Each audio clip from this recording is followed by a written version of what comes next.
मेरे प्रिय आत्मा, एक सुबह अभी सूरज भी निकला नहीं था और एक माझी नदी के किनारे पहुंच गया था। उसका पैर किसी चीज से टकरा गया। झुक के उसने देखा, पत्थरों से भरा हुआ एक झोला पड़ा था। उसने अपना जाल किनारे पर रख दिया। वो सुबह सूरज के उगने की प्रतीक्षा करने लगा। सूरज उग आए, वो अपना जाल फेंके और मछलियां पकड़े। वो जो झोला उसे पड़ा हुआ मिल गया था जिसमें वो एक एक पत्थर निकाल के शांत नदी में फेंकने लगा। सुबह के सन्नाटे में उन पत्थरों की गिरने की छपाक की आवाज सुनता, फिर दूसरा पत्थर फेंकता। धीरे धीरे सुबह का सूरज निकला, रोशनी हुई। तब तक उसने झोले के सारे पत्थर फेंक दिए थे, सिर्फ एक पत्थर उसके हाथ में रह गया। सूरज की रोशनी में देखते से ही जैसे उसके हृदय की धड़कन बंद हो गई, सांस रुक गई।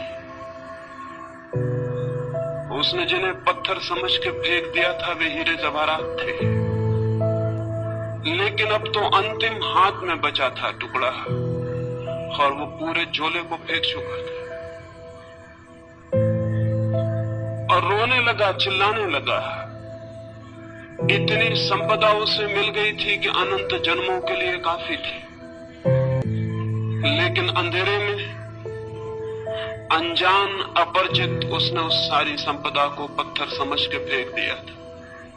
लेकिन फिर भी वो मछुआ सौभाग्यशाली था, क्योंकि अंतिम पत्थर फेंकने के पहले सूरज निकल आया था और उसे दिखाई पड़ गया था कि उसके हाथ में हीरा है।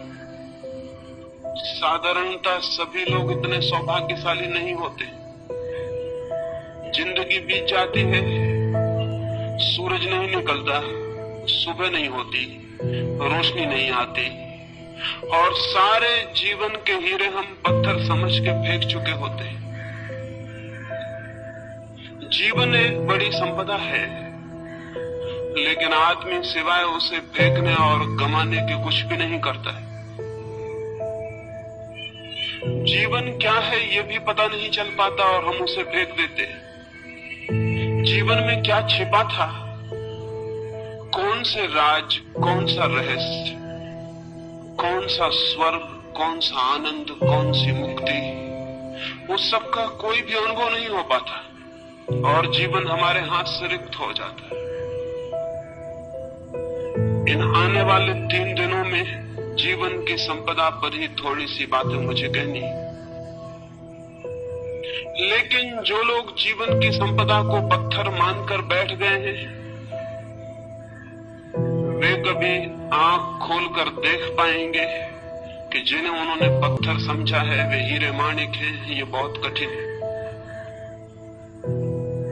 और जिन लोगों ने जीवन को पत्थर मान के फेंकने में ही समय गंवा दिया है, अगर आज उनसे कोई कहने जाए कि जिन्हें तुम पत्थर समझ के फेंक रहे थे वहां हीरे मोती भी थे, तो वे नाराज होंगे, क्रोध से भर जाएंगे।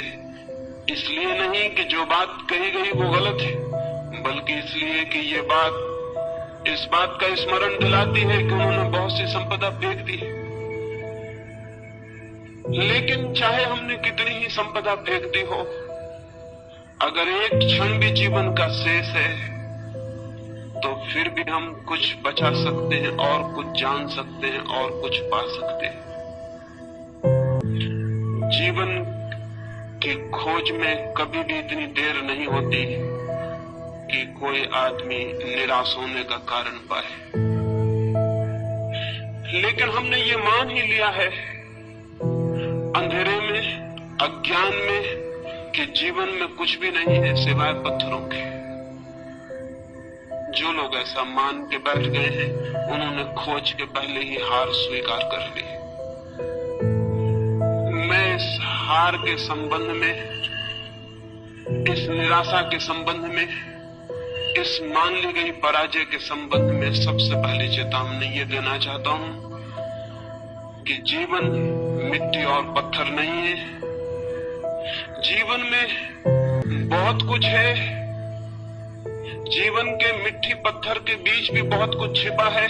अगर खोजने वाली आंखें हो तो जीवन से वो सीढ़ी भी निकलती है जो परमात्मा तक पहुंचती है। इस शरीर में भी जो देखने पर हड्डी मांस और चमड़ी से ज्यादा नहीं है, वो छिपा है जिसका हड्डी मांस और चमड़ी से कोई भी संबंध नहीं। इस साधारण सी देह में भी जो आज जन्मती है, कल मर जाती है और मिट्टी हो जाती है, उसका वास है जो अमृत है, जो कभी जन्मता नहीं और कभी समाप्त भी नहीं होता है। रूप के भीतर अरूप छिपा है और दृश्य के भीतर अदृश्य का वास है, और मृत्यु के कुहासे में अमृति की ज्योति छिपी हुई है। मृत्यु के धुएं में अमृत की लौ भी छिपी हुई है, वो फ्लेम, वो ज्योति भी छिपी हुई है जिसकी कोई मृत्यु नहीं। लेकिन हम धुएं को देखकर ही वापस लौट आते हैं और ज्योति को नहीं खोज पाते। या जो लोग थोड़ी हिम्मत करते हैं वे धुएं में ही खो जाते हैं और ज्योति तक नहीं पहुंच पाते हैं। ये यात्रा कैसे हो सकती है कि हम धुएं के भीतर छिपी हुई ज्योति को जान सके, शरीर के भीतर छिपी हुई आत्मा को पहचान सके, प्रकृति के भीतर छिपे हुए परमात्मा के दर्शन कर सके? ये कैसे हो सकता है? उस संबंध में ही 3 चरणों में मुझे बात करनी। पहली बात, हमने जीवन के संबंध में ऐसे दृष्टिकोण बना लिए हैं, हमने जीवन के संबंध में ऐसी धारणाएं बना ली है, हमने जीवन के संबंध में ऐसा फलसफा खड़ा कर रखा है। उस दृष्टिकोण और धारणा के कारण ही जीवन के सत्य को देखने से हम वंचित रह जाते हैं। हमने मान ही लिया है कि जीवन क्या है, बिना खोजे, बिना पहचाने, बिना जिज्ञासा किए हमने जीवन के संबंध में कोई निश्चित बात ही समझ रखी। हजारों वर्षों से हमें एक ही बात मंत्र की तरह पढ़ाई जा रही है कि जीवन असार है, जीवन व्यर्थ है, जीवन दुख है। सम्मोहन की तरह हमारे प्राणों पर यह मंत्र दोहराया गया है कि जीवन व्यर्थ है, जीवन असार है, जीवन दुख है, जीवन छोड़ देने योग्य है। ये बात सुन सुन के धीरे धीरे हमारे प्राणों में पत्थर की तरह मजबूत होकर बैठ गई।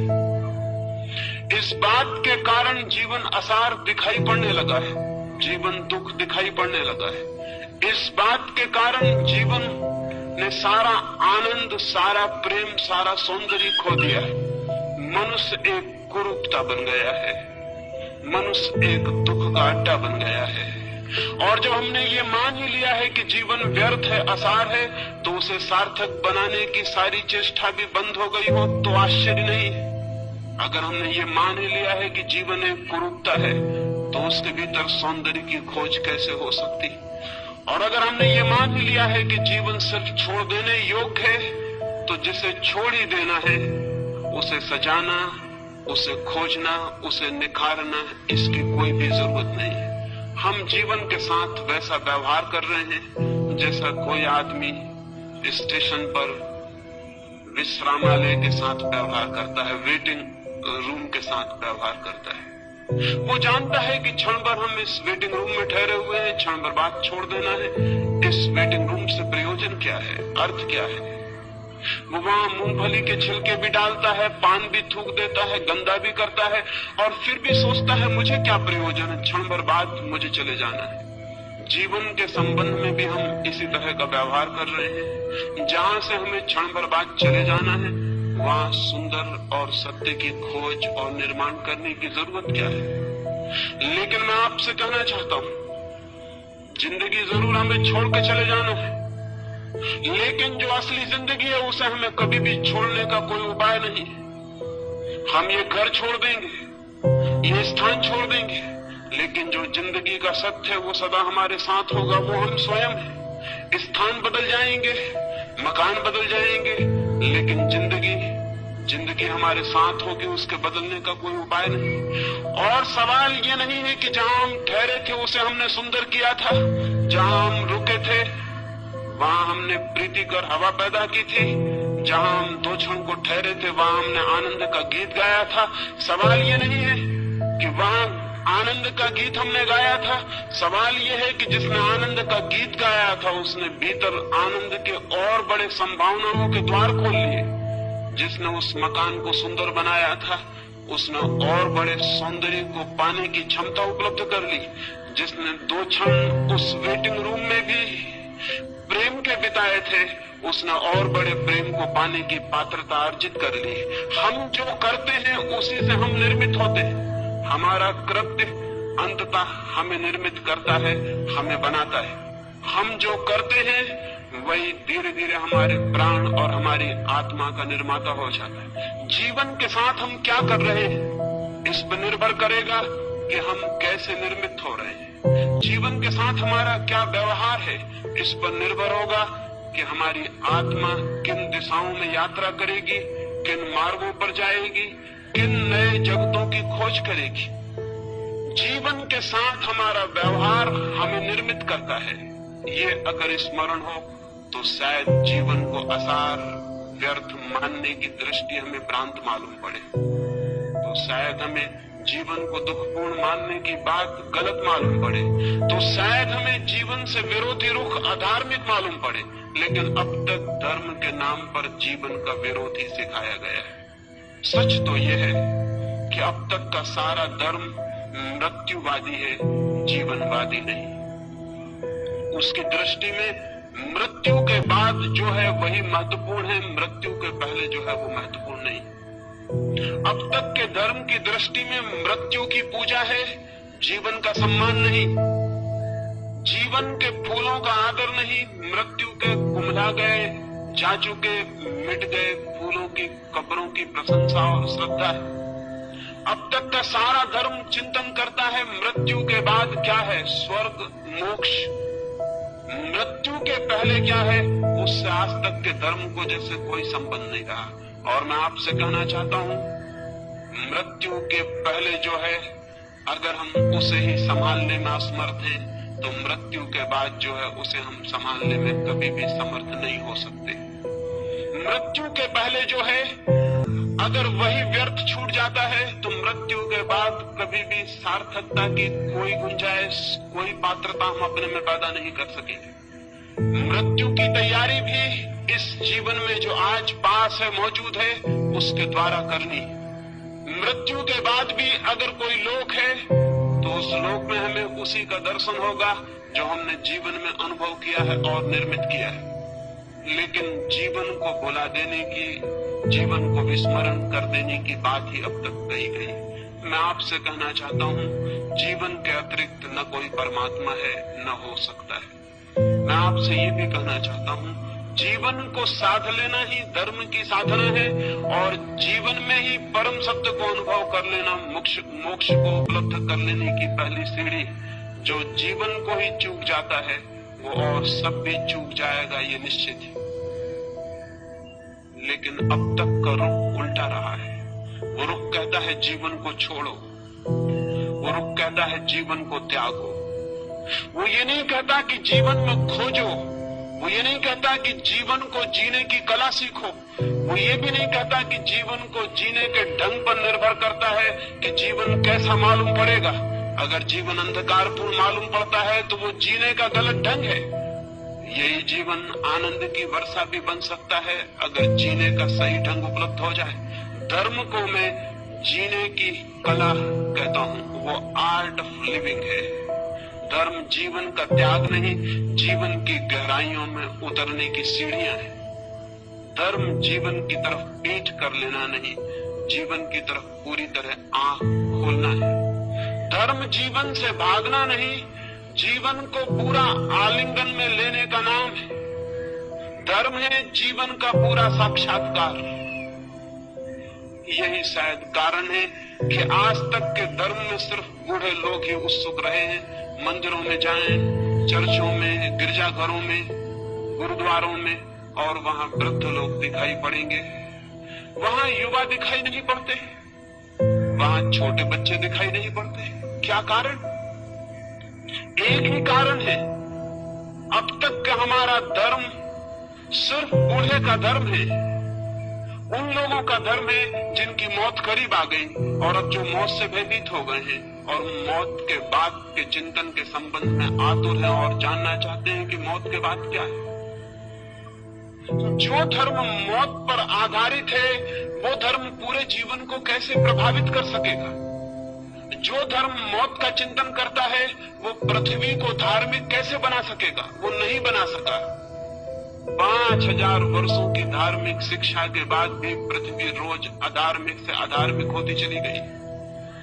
मंदिर है, मस्जिद है, चर्च है, पुजारी है, पुरोहित है, सन्यासी है, लेकिन पृथ्वी धार्मिक नहीं हो सकी है और नहीं हो सकेगी, क्योंकि धर्म का आधार ही गलत है। धर्म का आधार जीवन नहीं है, धर्म का आधार मृत्यु है, धर्म का आधार खिलते हुए फूल नहीं है, कब्रें हैं। जिस धर्म का आधार मृत्यु है वो धर्म अगर जीवन के प्राणों को स्पंदित न कर पाता हो तो आश्चर्य क्या है, जिम्मेवारी किसकी है। मैं इन 3 दिनों में जीवन के धर्म के संबंध में ही बात करना चाहता हूं और इसलिए पहला सूत्र समझ लेना जरूरी है।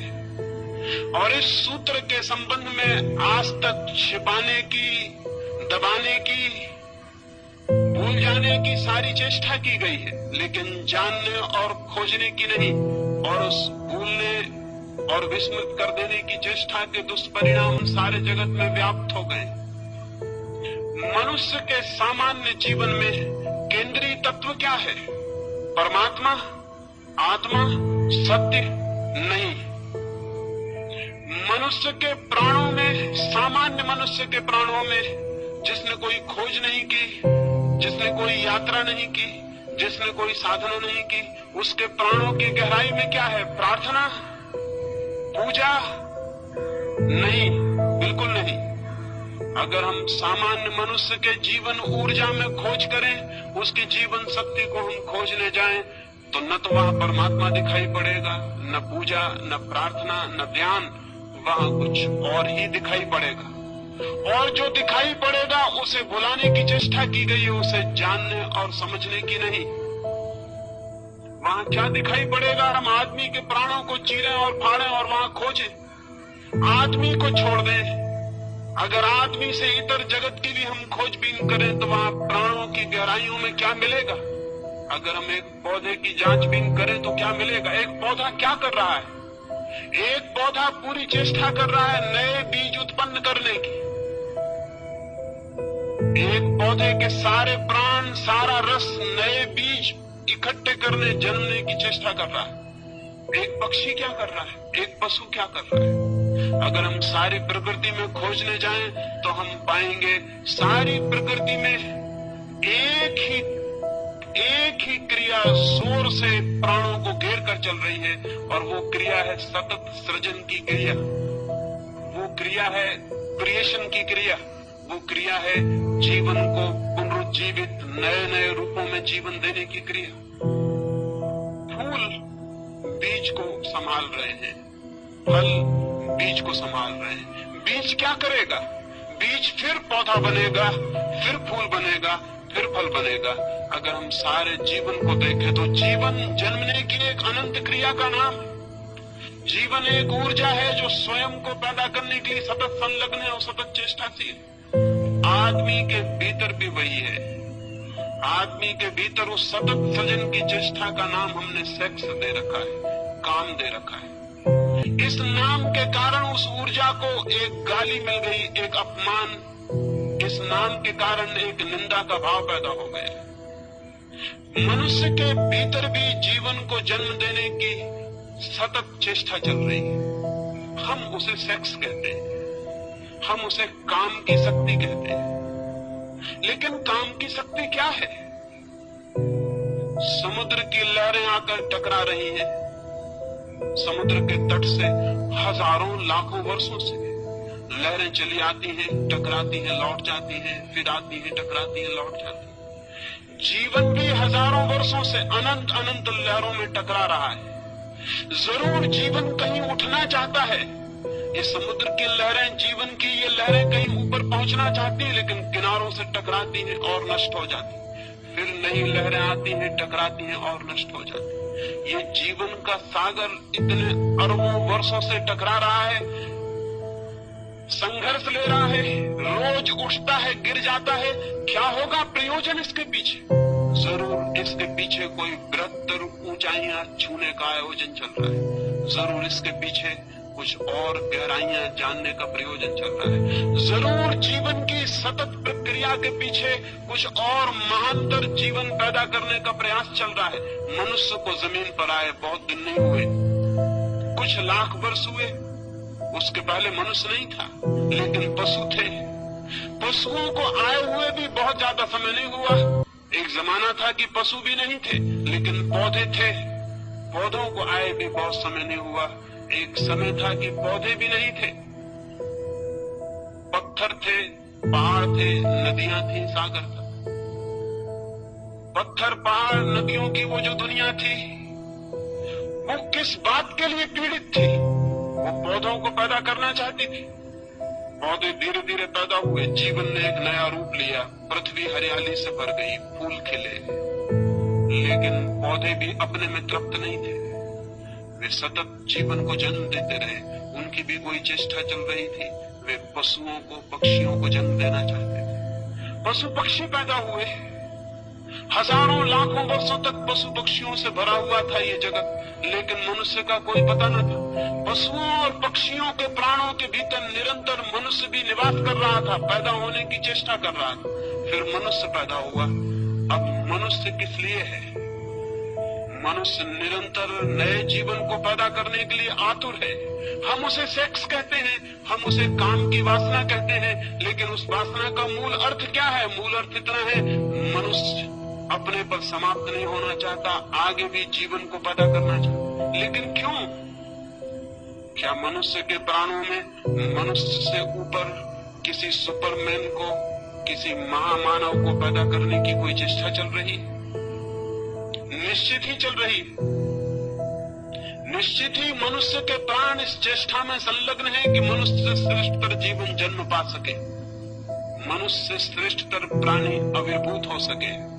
नीत्शे से लेकर अरविंद तक, पतंजलि से लेकर बर्ट्रैंड रसल तक, सारे मनुष्यों के प्राणों में एक कल्पना, एक सपने की तरह बैठी रही कि मनुष्य से बड़ा प्राणी कैसे पैदा हो सके। लेकिन मनुष्य से बड़ा प्राणी पैदा कैसे होगा? हमने तो हजारों वर्ष से इस पैदा होने की कामना को ही निंदित कर रखा है। हमने तो सेक्स को सिवाय गाली के आज तक दूसरा कोई सम्मान नहीं दिया। हम तो बात करने में भयभीत होते हैं। हमने तो सेक्स को इस भांति छिपा के रख दिया है जैसे वो है ही नहीं, जैसे उसका जीवन में कोई स्थान नहीं है।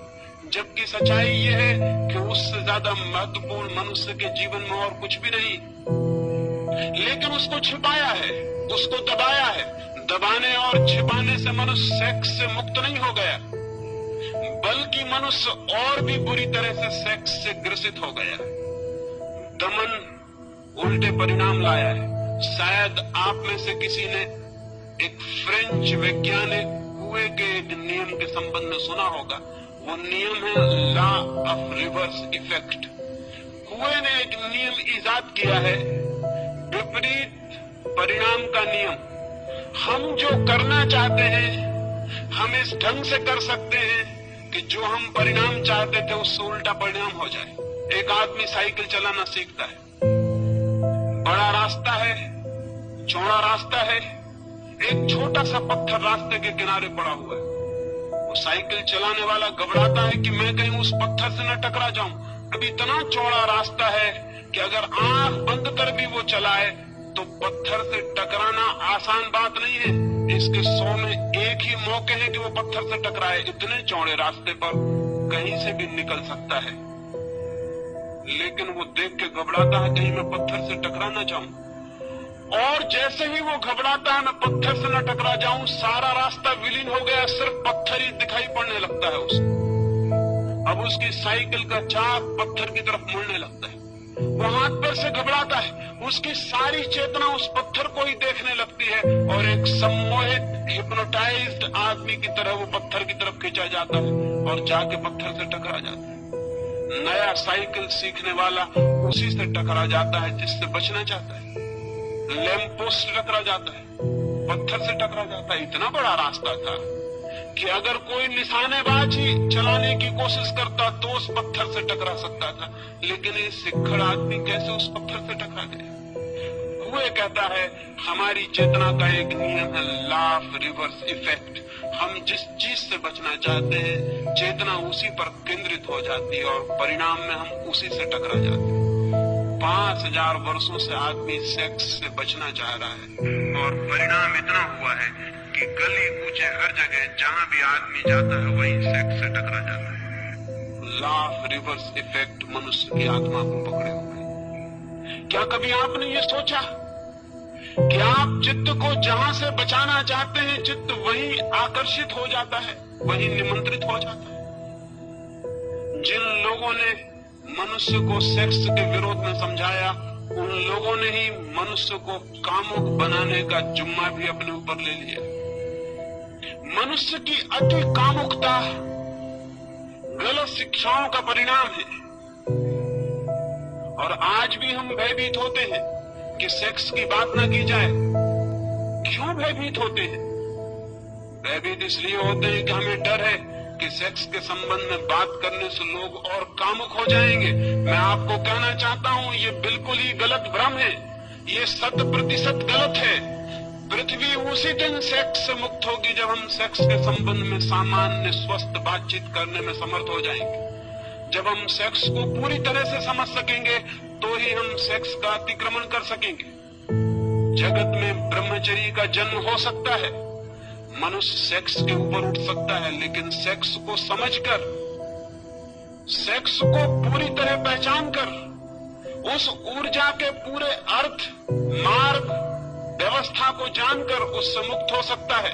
आंखें बंद कर लेने से कोई कभी मुक्त नहीं हो सकता। आंखें बंद कर लेने वाले सोचते हो कि आंख बंद कर लेने से शत्रु समाप्त हो गया तो वो पागल है। मरुस्थल में शुतुरमुर्ग भी ऐसा ही सोचता है। दुश्मन हमले करते हैं तो शुतुरमुर्ग रेत में सिर छिपा के खड़ा हो जाता है और सोचता है कि जब दुश्मन मुझे दिखाई नहीं पड़ रहा तो दुश्मन नहीं है। लेकिन ये तर्क, शुतुरमुर्ग को हम क्षमा भी कर सकते हैं, आदमी को क्षमा नहीं किया जा सकता। सेक्स के संबंध में आदमी ने शुतुरमुर्ग का व्यवहार किया है आज तक। वो सोचता है आंख बंद कर लो सेक्स के प्रति तो सेक्स मिट गया। अगर आंख बंद कर लेने से चीजें मिटती होती तो बहुत आसान थी जिंदगी, बहुत आसान होती दुनिया। आंखें बंद करने से कुछ मिटता नहीं, बल्कि जिस चीज के संबंध में हम आंखें बंद करते हैं, हम प्रमाण देते हैं कि हम उससे भयभीत हो गए हैं, हम डर गए हैं, वो हमसे ज्यादा मजबूत है, उससे हम जीत नहीं सकते, इसलिए हम आंख बंद करते हैं। आंख बंद करना कमजोरी का लक्षण है। और सेक्स के बाबत सारी मनुष्य जाति आंख बंद करके बैठ गई।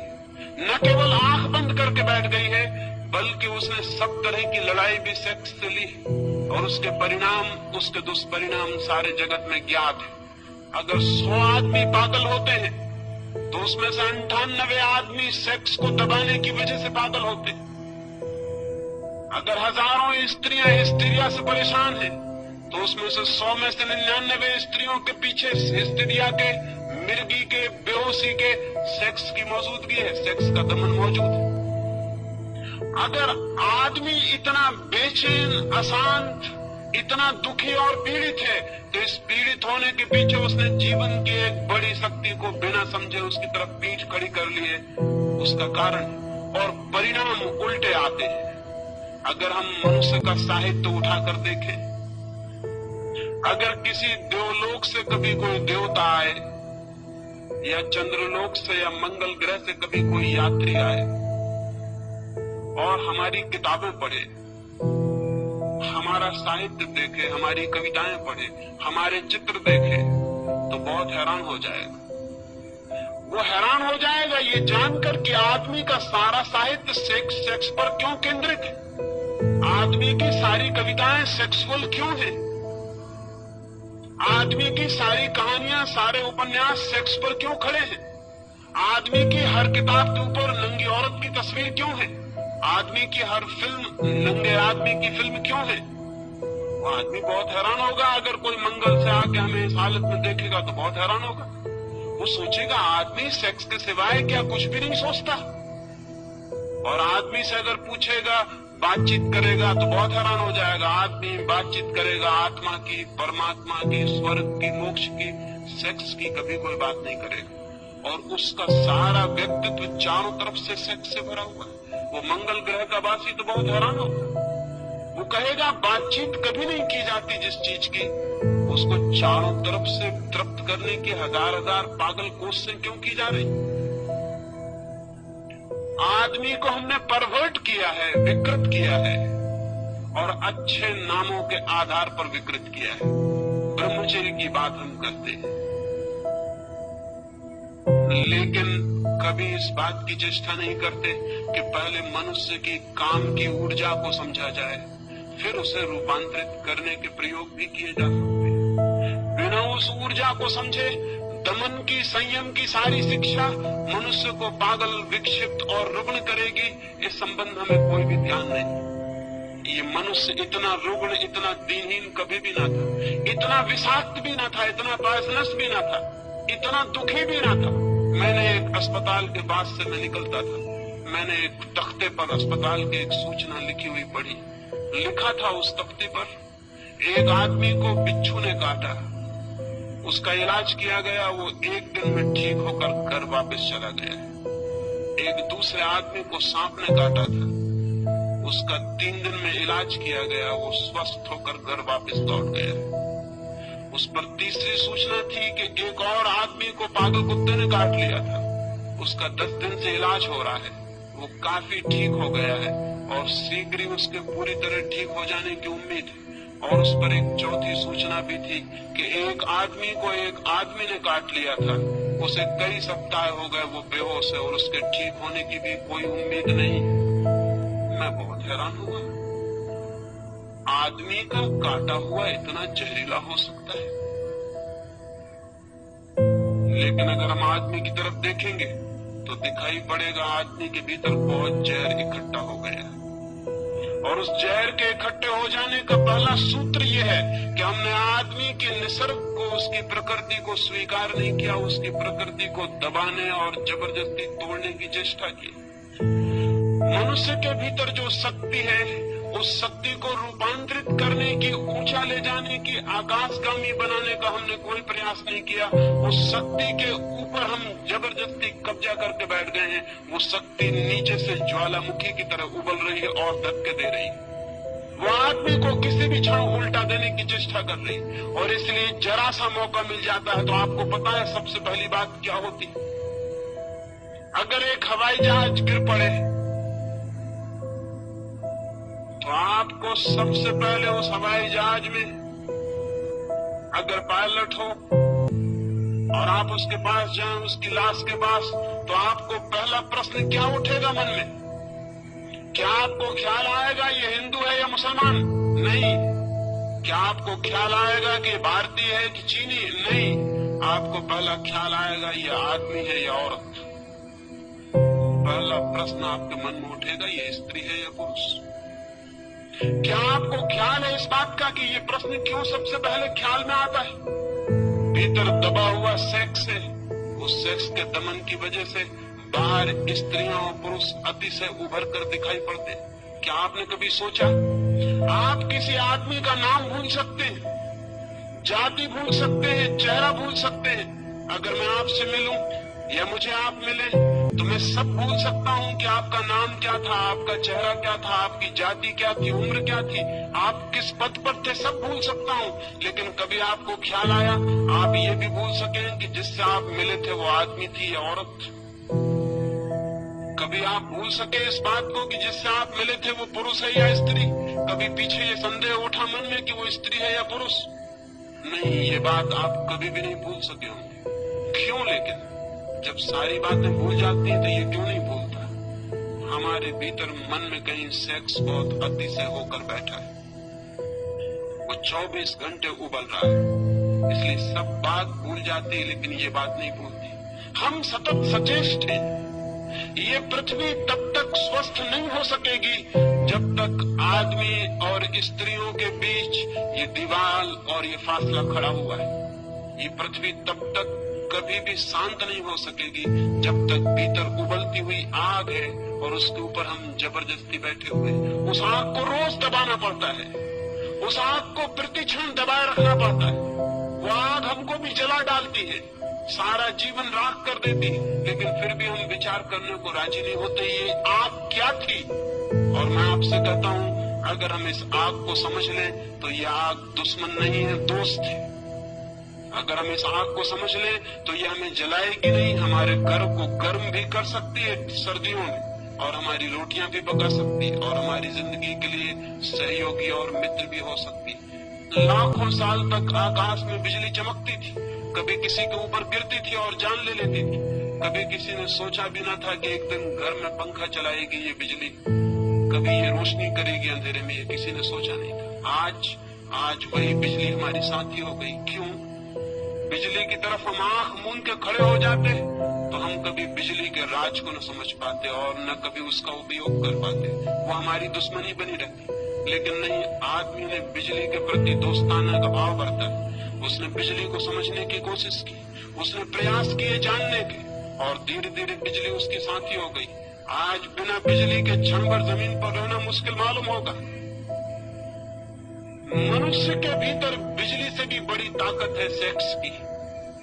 मनुष्य के भीतर अणु की शक्ति से भी बड़ी शक्ति है सेक्स की। कभी आपने सोचा लेकिन ये शक्ति क्या है और कैसे हमें इसे रूपांतरित करें? एक छोटे से अणु में इतनी शक्ति है कि हिरोशिमा का पूरा 1 लाख का नगर भस्म हो सकता है। लेकिन क्या आपने कभी सोचा कि मनुष्य के काम की ऊर्जा का एक अणु एक नए व्यक्ति को जन्म देता है? उस व्यक्ति में गांधी पैदा हो सकता है, उस व्यक्ति में महावीर पैदा हो सकता है, उस व्यक्ति में बुद्ध पैदा हो सकते हैं, क्राइस्ट पैदा हो सकता है, उससे आइंस्टीन पैदा हो सकता है और न्यूटन पैदा हो सकता है। एक छोटा सा अणु एक मनुष्य की काम ऊर्जा का एक गांधी को छिपाए हुए है। गांधी जैसा विराट व्यक्तित्व जन्म पा सकता है। लेकिन हम सेक्स को समझने को राजी नहीं, लेकिन हम सेक्स की ऊर्जा के संबंध में बात करने की हिम्मत जुटाने को राजी नहीं। कौन सा भय हमें पकड़े हुए है कि जिससे सारे जीवन का जन्म होता है, उस शक्ति को हम समझना नहीं चाहते? कौन सा डर है, कौन सी घबराहट है? मैंने पिछली बंबई की सभा में इस संबंध में कुछ बात की थी तो बड़ी घबराहट फैल गई। मुझे बहुत से पत्र पहुंचे कि आप इस तरह की बातें मत करें, इस तरह की बात ही मत करें। मैं बहुत हैरान हुआ कि इस तरह की बात क्यों न की जाए। अगर शक्ति है हमारे भीतर तो उसे जाना क्यों न जाए, उसे क्यों न पहचाना जाए? और बिना जाने पहचाने, बिना उसके नियम समझे हम उस शक्ति को और ऊपर कैसे ले जा सकते हैं? पहचान से हम उसको जीत भी सकते हैं, बदल भी सकते हैं, लेकिन बिना पहचाने तो हम उसके हाथ में ही मरेंगे और सड़ेंगे और कभी उससे मुक्त नहीं हो सकते। जो लोग सेक्स के संबंध में बात करने की मनाही करते हैं, वही लोग पृथ्वी को सेक्स के गड्ढे में डाले हुए हैं, ये मैं आपसे कहना चाहता हूं। जो लोग घबराते हैं और जो समझते हैं धर्म का सेक्स से कोई संबंध नहीं, वे खुद तो पागल हैं ही, वो सारी पृथ्वी को भी पागल बनाने में सहयोगी हो रहे हैं। धर्म का संबंध मनुष्य की ऊर्जा के ट्रांसफॉर्मेशन से है। धर्म का संबंध मनुष्य की शक्ति को रूपांतरित करने से। धर्म चाहता है कि मनुष्य के व्यक्तित्व में जो छिपा है वो श्रेष्ठतम रूप से अभिव्यक्त हो जाए। धर्म चाहता है कि मनुष्य का जीवन निम्न से उच्च की एक यात्रा बने, पदार्थ से परमात्मा तक पहुंच जाए। लेकिन ये चाह तभी पूरी हो सकती है हम जहां जाना चाहते हैं उस स्थान को समझना उतना उपयोगी नहीं जितना उस स्थान को समझना उपयोगी है जहां हम खड़े हैं, क्योंकि वहीं से यात्रा शुरू करनी पड़ती है। सेक्स है फैक्ट, सेक्स जो है वो तथ्य है मनुष्य के जीवन का, और परमात्मा अभी दूर है। सेक्स हमारे जीवन का तथ्य है। इस तथ्य को समझ के हम परमात्मा के सत्य तक यात्रा कर भी सकते हैं, लेकिन इसे बिना समझे 1 इंच आगे नहीं जा सकते। कोल्हू के बैल की तरह इसी के आसपास घूमते रहेंगे, इसी के आसपास घूमते रहेंगे। मैंने जो पिछली सभा में कुछ बातें कही तो मुझे ऐसा लगा कि जैसे हम जीवन की वास्तविकता को समझने की भी तैयारी नहीं दिखाते, तो फिर हम और क्या कर सकते हैं और आगे क्या हो सकता है। फिर ईश्वर परमात्मा की सारी बातें सांत्वना की, कोरी सांत्वना की बातें हैं और झूठी हैं, क्योंकि जीवन के परम सत्य चाहे कितने ही नग्न हो, उन्हें जानना ही पड़ेगा, समझना ही पड़ेगा। तो पहली बात तो ये जान लेनी जरूरी है कि मनुष्य का जन्म सेक्स से होता है। मनुष्य का सारा व्यक्तित्व सेक्स के अणुओं से बना हुआ है। मनुष्य का सारा प्राण सेक्स की ऊर्जा से भरा हुआ है। जीवन की ऊर्जा अर्थात काम की ऊर्जा।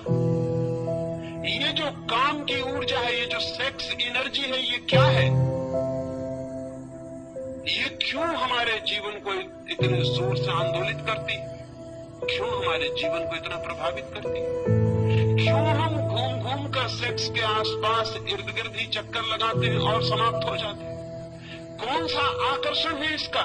हजारों साल से ऋषि मुनि इंकार कर रहे हैं, लेकिन आदमी प्रभावित नहीं हुआ मालूम पड़ता है। हजारों साल से वे कह रहे हैं कि मुख मोड़ लो इससे, दूर हट जाओ इससे, सेक्स की कल्पना और कामना छोड़ दो, चित्त से निकाल डालो ये सारे सपने। लेकिन आदमी के चित्त से ये सपने निकले नहीं, निकल भी नहीं सकते हैं इस बात की। बल्कि मैं तो इतना हैरान हुआ हूं, मैं वैश्याओं से भी मिला हूं, लेकिन वैश्याओं ने मुझसे सेक्स की बात नहीं की। उन्होंने आत्मा परमात्मा के संबंध में पूछताछ की। और मैं साधु सन्यासियों से भी मिलता हूं, वे जब भी अकेले में मिलते हैं तो सिवाय सेक्स के और किसी बात के संबंध में पूछताछ नहीं करते। मैं बहुत हैरान हुआ। मैं हैरान हुआ हूं इस बात को जानकर कि साधु सन्यासियों को जो निरंतर इसके विरोध में बोल रहे हैं, वे खुद भी चित्त के तल पर वहीं ग्रसित हैं, वहीं परेशान हैं। तो जनता में आत्मा परमात्मा की बात करते, लेकिन भीतर उनके भी समस्या वही होगी भी, स्वाभाविक है, क्योंकि हमने उस समस्या को समझने की भी चेष्टा नहीं की है। हमने उस ऊर्जा के नियम भी नहीं जानने चाहे, और हमने कभी ये भी नहीं पूछा कि मनुष्य का इतना आकर्षण क्यों है, कौन सिखाता है सेक्स आपको। सारी दुनिया तो सिखाने के विरोध में सारे उपाय करती है। माँ बाप चेष्टा करते हैं कि बच्चे को पता न चल जाए, शिक्षक चेष्टा करते हैं, धर्मशास्त्र चेष्टा करते हैं, कहीं कोई स्कूल नहीं, कहीं कोई यूनिवर्सिटी नहीं, लेकिन आदमी अचानक एक दिन पाता है कि सारे प्राण काम की आतुरता से भर गए। ये कैसे हो जाता है? बिना सिखाए ये कैसे हो जाता है? सत्य की शिक्षा दी जाती है, प्रेम की शिक्षा दी जाती है, उसका तो कोई पता नहीं चलता। इस सेक्स का इतना प्रबल आकर्षण, इतना नैसर्गिक केंद्र क्या है? जरूर इसमें कोई रहस्य है और इसे समझना जरूरी है, तो शायद हम इससे मुक्त भी हो सकते। पहली बात तो ये कि मनुष्य के प्राणों में सेक्स का जो आकर्षण है वो वस्तुतः सेक्स का आकर्षण नहीं है। मनुष्य के प्राणों में जो काम वासना है वो वस्तुतः काम की वासना नहीं है। इसलिए हर आदमी काम के कृत्य के बाद पछताता है, दुखी होता है, पीड़ित होता है, सोचता है कि इससे मुक्त हो जाऊं, ये क्या है? लेकिन शायद आकर्षण कोई दूसरा है, और वो आकर्षण बहुत रिलीजियस, बहुत धार्मिक अर्थ रखता है। वो आकर्षण ये है कि मनुष्य के सामान्य जीवन में सिवाय सेक्स की अनुभूति के वो कभी भी अपने गहरे से गहरे प्राण में नहीं उतर पाता है, और किसी क्षण में कभी गहरे नहीं उतरता है। दुकान करता है, धंधा करता है, यश कमाता है, पैसे कमाता है, लेकिन एक अनुभव काम का, संभोग का उसे गहरे से गहरे ले जाता है। और उसकी गहराई में दो घटनाएं घटती हैं। एक, संभोग के अनुभव में अहंकार विसर्जित हो जाता है, इगोलेसनेस पैदा हो जाता है। एक क्षण के लिए अहंकार नहीं रह जाता, एक क्षण को ये याद भी नहीं रह जाता कि मैं हूं। क्या आपको पता है, धर्म के श्रेष्ठतम अनुभव में मैं बिल्कुल मिट जाता है, अहंकार बिल्कुल शून्य हो जाता है। सेक्स के अनुभव में क्षण भर को अहंकार मिटता है, लगता है कि हूं या नहीं। एक क्षण को विलीन हो जाता है मेरा पल का भाव। दूसरी घटना घटती है, एक क्षण के लिए समय मिट जाता है, टाइमलेसनेस पैदा हो जाती है। जीसस ने कहा है समाधि के संबंध में, there shall be time no longer. समाधि का जो अनुभव है वहां समय नहीं रह जाता, वो कालातीत है, समय बिल्कुल विलीन हो जाता है, न कोई अतीत है न कोई भविष्य, शुद्ध वर्तमान रह जाता है। सेक्स के अनुभव में ये दूसरी घटना घटती है, न कोई अतीत रह जाता न कोई भविष्य, समय मिट जाता है, एक क्षण के लिए समय विलीन हो जाता है। ये धार्मिक अनुभूति के लिए सर्वाधिक महत्वपूर्ण तत्व है, ईगोलेसनेस, टाइमलेसनेस। ये दो तत्व हैं जिनकी वजह से आदमी सेक्स की तरफ आतुर होता है और पागल होता है। वो आतुरता स्त्री के शरीर के लिए नहीं है पुरुष की, न पुरुष के शरीर के लिए स्त्री की है। वो आतुरता शरीर के लिए बिल्कुल भी नहीं है, वो आतुरता किसी और ही बात के लिए। वो आतुरता है अहंकार शून्यता का अनुभव, समय शून्यता का अनुभव। लेकिन समय शून्य और अहंकार शून्य होने के लिए आतुरता क्यों है? क्योंकि जैसे ही अहंकार मिटता है आत्मा की झलक उपलब्ध होती है, जैसे ही समय मिटता है परमात्मा की झलक उपलब्ध होती है। एक क्षण को होती है ये घटना, लेकिन उस एक क्षण के लिए आदमी कितनी ही ऊर्जा, कितनी ही शक्ति खोने को तैयार है। शक्ति खोने के कारण पछताता है बाद में कि शक्ति छीन हुई, शक्ति का अपव्यय हुआ, और उसे पता है कि शक्ति जितनी छीन होती मौत उतनी करीब आती। कुछ पशुओं में तो एक ही संभोग के बाद नर की मृत्यु हो जाती है, कुछ कीड़े तो एक ही संभोग कर पाते हैं और संभोग करते ही करते समाप्त हो जाते हैं। अफ्रीका में एक मकड़ा होता है, वो एक ही संभोग कर पाता है और संभोग की हालत में ही मर जाता है, इतनी ऊर्जा क्षीण हो जाती है। मनुष्य को यह अनुभव में आ गया बहुत पहले कि सेक्स का अनुभव शक्ति को क्षीण करता है, जीवन ऊर्जा कम होती है और धीरे धीरे मौत करीब आती है। पछताता है आदमी, लेकिन इतना पछताने के बाद फिर पाता है कि कुछ घड़ियों के बाद फिर वही आतुरता है। निश्चित ही इस आतुरता में कुछ और अर्थ है जो समझ लेना जरूरी। सेक्स की आतुरता में कोई रिलीजियस अनुभव है, कोई आत्मिक अनुभव है। उस अनुभव को अगर हम देख पाए तो हम सेक्स के ऊपर उठ सकते हैं। अगर उस अनुभव को हम न देख पाए तो हम सेक्स में ही जिएंगे और मर जाएंगे। उस अनुभव को अगर हम देख पाए, अंधेरी रात है और अंधेरी रात में बिजली चमकती, बिजली की चमक अगर हमें दिखाई पड़ जाए और बिजली को अगर हम समझ लें तो अंधेरी रात को हम मिटा भी सकते हैं। लेकिन अगर हम ये समझ लें कि अंधेरी रात के कारण बिजली चमकती है तो फिर हम अंधेरी रात को और घना करने की कोशिश करेंगे ताकि बिजली चमके। सेक्स की घटना में बिजली चमकती है, एक वो सेक्स से अतीत है, ट्रांसेंड करती है, पार से आती। उस पार के अनुभव को अगर हम पकड़ लें तो हम सेक्स के ऊपर उठ सकते हैं, अन्यथा नहीं। लेकिन जो लोग सेक्स के विरोध में खड़े हो जाते हैं वे अनुभव को समझ भी नहीं पाते कि वो अनुभव क्या है। वे कभी ये ठीक विश्लेषण भी नहीं कर पाते कि हमारी आतुरता किस चीज के लिए। मैं आपसे कहना चाहता हूं कि संभोग का इतना आकर्षण क्षणिक समाधि के लिए है, और संभोग से आप उस दिन मुक्त होंगे जिस दिन आपको समाधि बिना संभोग के मिलना शुरू हो जाएगी। उसी दिन संभोग से आप मुक्त हो जाएंगे, सेक्स से मुक्त हो जाएंगे। क्योंकि एक आदमी 1000 रुपए खोकर थोड़ा सा अनुभव पाता हो और कल हम उसे बता दें कि रुपए खोने की कोई जरूरत नहीं, इस अनुभव की तो खदानें भरी पड़ी हैं, तुम चलो इस रास्ते से और उस अनुभव को पालो, तो फिर वो 1000 रुपए खो के उस अनुभव को खरीदने बाजार में नहीं जाएगा। सेक्स जिस अनुभूति को लाता है, अगर वो अनुभूति किन्हीं और मार्गों से उपलब्ध हो सके तो आदमी का चित्त सेक्स की तरफ बढ़ना अपने आप बंद हो जाता है, उसका चित्त एक नई दिशा लेना शुरू कर देता है। इसलिए मैं कहता हूं जगत में समाधि का पहला अनुभव मनुष्य को सेक्स के अनुभव से ही उपलब्ध हुआ है। लेकिन वो बहुत महंगा अनुभव है, वो अति महंगा अनुभव है। और दूसरे कारण है कि वो अनुभव कभी एक क्षण से ज्यादा गहरा नहीं हो सकता। एक क्षण को झलक मिलेगी और हम वापस अपनी जगह पर लौट आते हैं।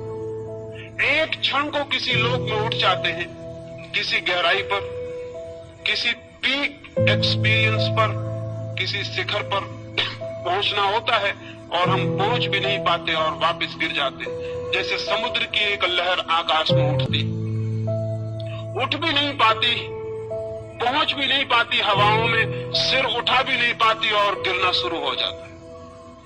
ठीक हमारा सेक्स का अनुभव बार बार शक्ति को इकट्ठा करके हम उठने की चेष्टा करते हैं किसी गहरी जगत में, किसी ऊंचे जगत में। एक क्षण को हम उठ भी नहीं पाते और सब लहर बिखर जाती है, हम वापस अपनी जगह खड़े हो जाते हैं और उतनी शक्ति और ऊर्जा को गंवा देते हैं।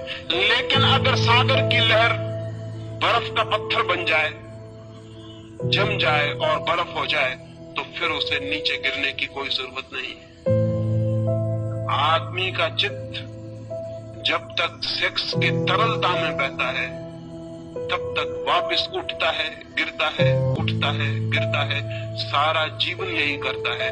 और जिस अनुभव के लिए इतना तीव्र आकर्षण है, इगोलेसनेस के लिए अहंकार शून्य हो जाए, मैं आत्मा को जान लूं, समय मिट जाए और मैं उसको जान लूं जो इटर्नल है, जो टाइमलेस है, उसको जान लूं जो समय के बाहर है, अनंत और अनादि है।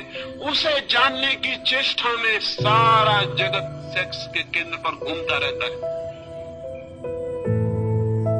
लेकिन अगर हम इस घटना के विरोध में खड़े हो जाएं सिर्फ, तो क्या होगा? तो क्या हम उस अनुभव को पालेंगे जो सेक्स से एक झलक की तरह दिखाई पड़ता? नहीं, अगर हम सेक्स के विरोध में खड़े हो जाते हैं तो सेक्स ही हमारी चेतना का केंद्र बन जाता। हम सेक्स से मुक्त नहीं होते, उससे बंध जाते। वो लॉ ऑफ रिवर्स इफेक्ट काम शुरू कर देता।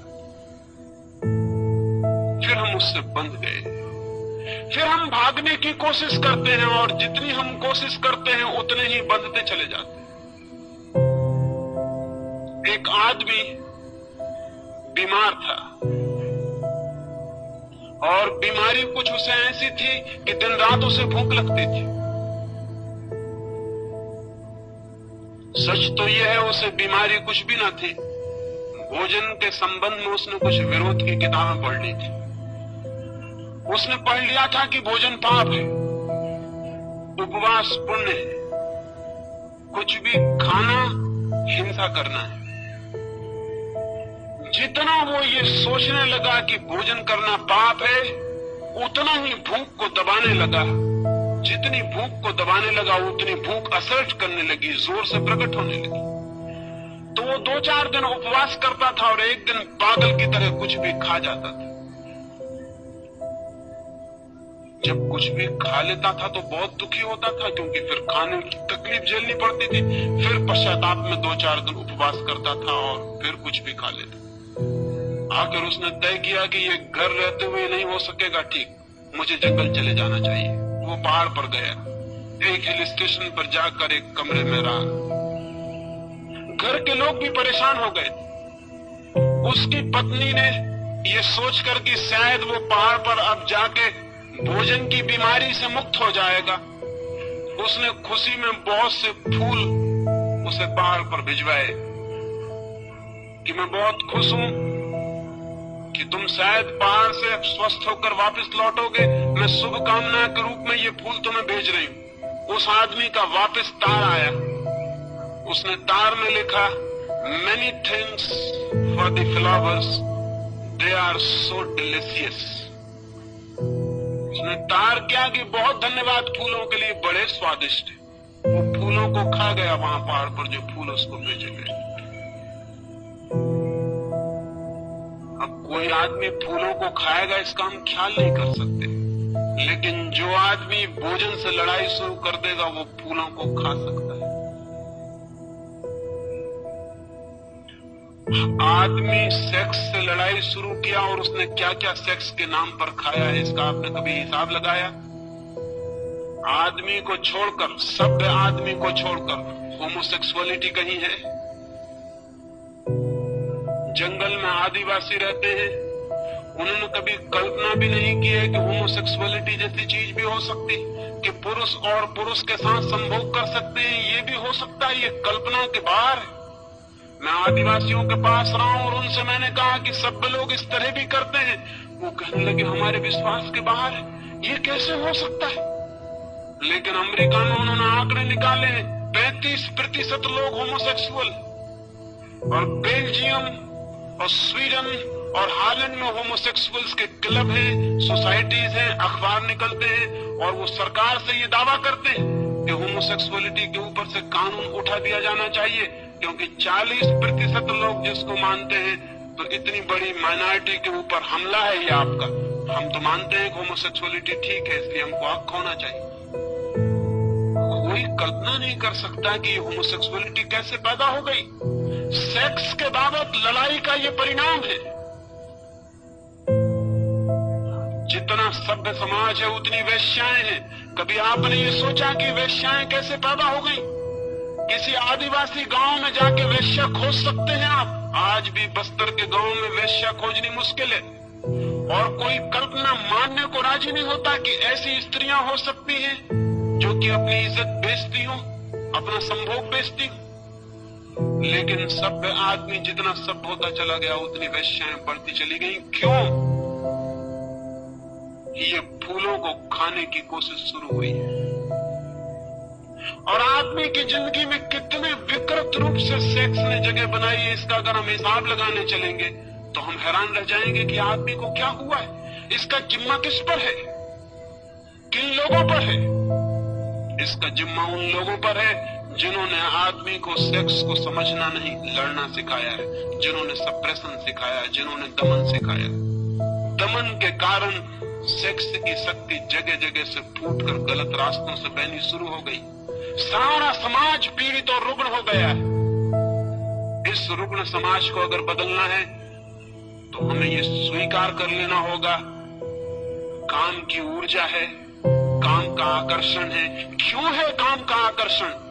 काम के आकर्षण का जो बुनियादी आधार है, उस आधार को अगर हम पकड़ लें तो मनुष्य को हम काम की जगत से ऊपर उठा सकते हैं। और मनुष्य निश्चित काम के जगत के ऊपर उठ जाए तो ही राम का जगत शुरू होता है। खजुराहो के मंदिर के सामने मैं खड़ा था, 10-5 मित्रों को लेकर वहां गया। खजुराहो के मंदिर के चारों तरफ की दीवार पर तो मैथुन चित्र है, काम वासनाओं की मूर्तियां हैं। मेरे मित्र कहने लगे कि मंदिर के चारों तरफ ये क्या है? मैंने उनसे कहा, जिन्होंने ये मंदिर बनाया था वो बड़े समझदार लोग थे।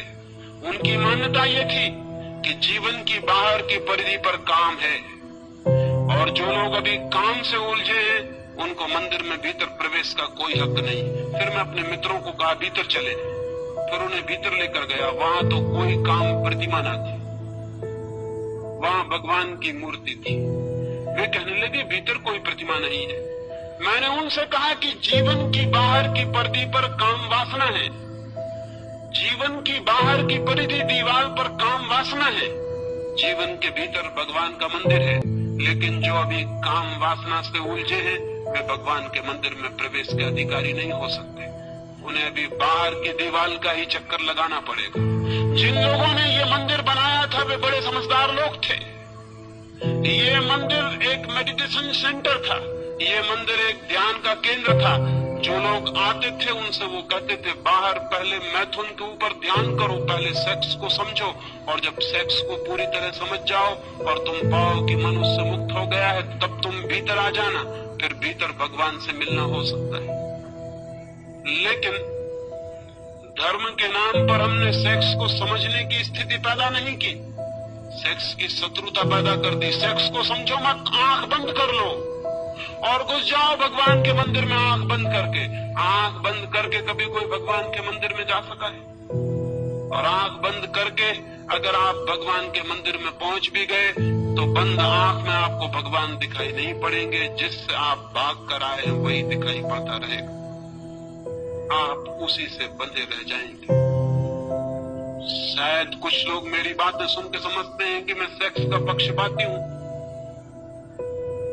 मेरी बातें सुन के शायद लोग समझते हैं कि मैं सेक्स का प्रचार करना चाहता हूं।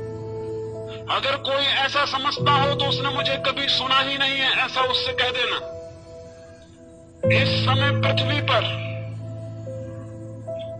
मुझसे ज्यादा सेक्स का दुश्मन आदमी खोजना मुश्किल है, और उसका कारण यह है कि मैं जो बात कह रहा हूं अगर वो समझी जा सकी तो मनुष्य जाति को सेक्स के ऊपर उठाया जा सकता है, अन्यथा नहीं। और जिन थोथे लोगों को हमने समझा है वो सेक्स के दुश्मन थे, वो सेक्स के दुश्मन नहीं थे। उन्होंने सेक्स में आकर्षण पैदा कर दिया, सेक्स से मुक्ति पैदा नहीं की। सेक्स में आकर्षण पैदा हो गया विरोध के कारण।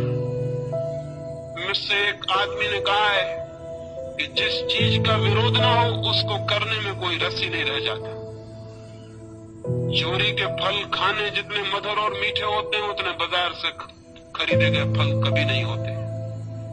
इसलिए अपनी पत्नी उतनी मधुर कभी नहीं मालूम पड़ती जितनी पड़ोसी की पत्नी मालूम पड़ती है। वो चोरी के फल है, वो वर्जित फल है। और सेक्स को हमने एक ऐसी स्थिति दे दी, एक ऐसा चोरी का जामा पहना दिया, एक ऐसे झूठ के लिबास में छिपा दिया, ऐसी दीवारों में खड़ा कर दिया कि उसने हमें तीव्र रूप से आकर्षित कर लिया। बर्ट्रैंड रसल ने लिखा है कि जब मैं छोटा बच्चा था, विक्टोरियन जमाना था, स्त्रियों के पैर भी दिखाई नहीं पड़ते थे। वो कपड़े पहनती थी जो जमीन पर घसटता था और पैर नहीं दिखाई पड़ता। अगर कभी किसी स्त्री का अंगूठा दिख जाता था तो आदमी आतुर होकर अंगूठा देखने लगता था और काम वासना जग जाती थी। और रसल कहता है कि अब स्त्रियां करीब करीब आधी नंगी घूम रही और उनका पैर पूरा दिखाई पड़ता लेकिन कोई असर नहीं होता। तो रसल ने लिखा है कि इससे ये सिद्ध होता है कि हम जिन चीजों को जितना ज्यादा छिपाते हैं उन चीजों में उतना ही कुत्सित आकर्षण पैदा होता है। अगर दुनिया को सेक्स से मुक्त करना है तो बच्चों को ज्यादा देर तक घर में नग्न रहने की सुविधा होनी चाहिए। जब तक बच्चे घर में नग्न खेल सकें, लड़के और लड़कियां, उन्हें नग्न खेलने देना चाहिए ताकि वो एक दूसरे के शरीर से भली भांति परिचित हो जाएं और कल रास्तों पर उनको किसी स्त्री को धक्का देने की कोई जरूरत न रह जाए, ताकि वे एक दूसरे के शरीर से इतने परिचित हो जाएं कि किसी किताब पर नंगी औरत की तस्वीर छापने की कोई जरूरत न रह जाए। वे शरीर से इतने परिचित हो कि शरीर का कुत्सित आकर्षण विलीन हो सके। लेकिन बड़ी उल्टी दुनिया है। जिन लोगों ने शरीर को ढांक के छिपा के खड़ा किया है उन्हीं लोगों ने शरीर को इतना आकर्षित बना दिया है, ये हमारे ख्याल में नहीं आता। जिन लोगों ने शरीर को जितना ढांक के छिपा दिया है शरीर को उतना ही हमारे मन में चिंतन का विषय बना दिया, ये हमारे ख्याल में नहीं आता। बच्चे नग्न होने चाहिए, देर तक नग्न खेलने चाहिए। लड़के और लड़कियां एक दूसरे को नग्नता में देखना चाहिए ताकि उनके पीछे कोई भी पागलपन न रह जाए और उनके इस पागलपन का जीवन भर रोग उनके भीतर न चलता रहे।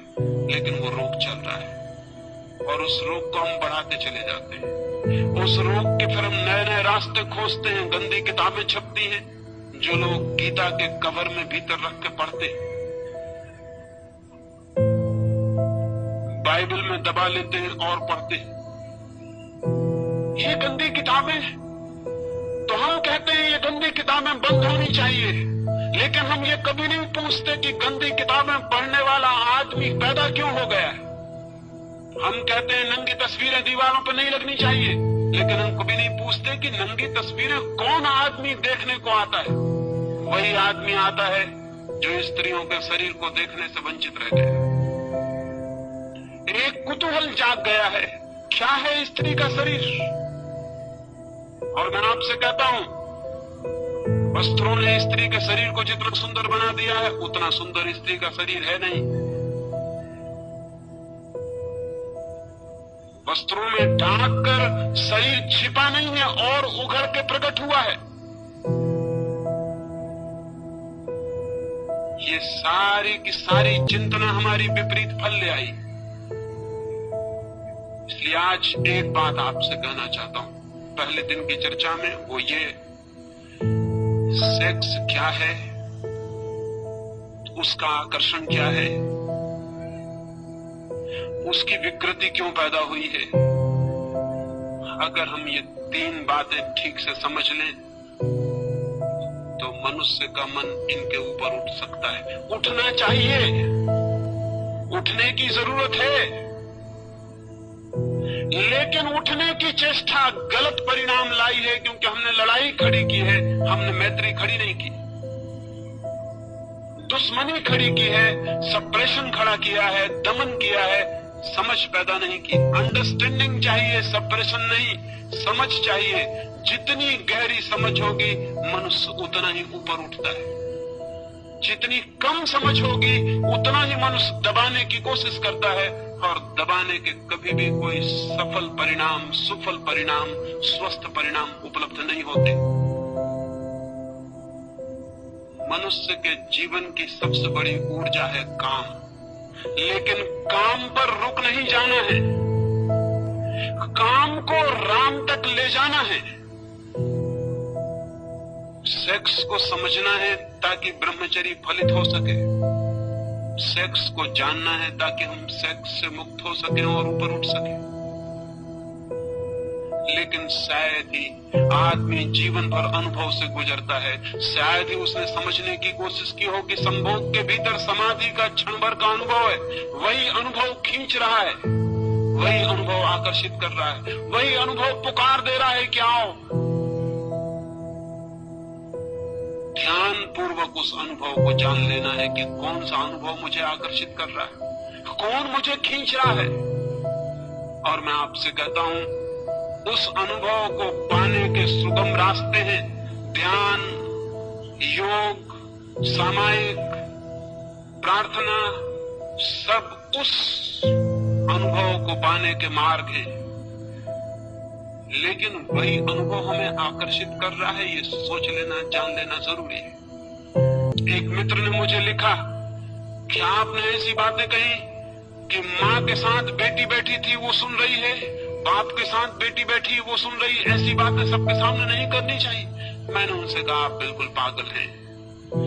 अगर माँ समझदार होगी तो इसके पहले कि बेटी सेक्स की दुनिया में उतर जाए, उसे सेक्स के संबंध में अपने सारे अनुभव समझा देगी, ताकि वो अनजान, अधकच्ची, अपरिपक्व सेक्स के गलत रास्तों पर न चली जाए। अगर बाप योग्य है और समझदार है तो अपने बेटे को और अपनी बेटी को अपने सारे अनुभव बता देगा, ताकि बेटे और बेटियां गलत रास्तों पर न चले जाएं, जीवन उनके विकृत न हो जाए। लेकिन मजा यह है कि न बाप का कोई गहरा अनुभव है, न माँ का कोई गहरा अनुभव है, वे खुद भी सेक्स के तल से ऊपर नहीं उठ सके, इसलिए घबराते हैं कि कहीं सेक्स की बात सुन के बच्चे भी इसी तल में न उलझ जाएं। लेकिन मैं उनसे पूछता हूं, आप किसकी बात सुन के उलझे थे? आप अपने आप उलझ गए थे, बच्चे भी अपने आप उलझ जाएंगे। ये हो भी सकता है कि अगर उन्हें समझ दी जाए, विचार दिया जाए, बोध दिया जाए, तो शायद वे अपनी ऊर्जा को व्यर्थ करने से बच सके, ऊर्जा को बचा सके, रूपांतरित कर सके। रास्ते के किनारे पर कोयले का ढेर लगा होता है। वैज्ञानिक कहते हैं कि कोयला ही हजारों साल में हीरा बन जाता है। कोयले और हीरे में कोई रासायनिक फर्क नहीं है, कोई केमिकल भेद नहीं है।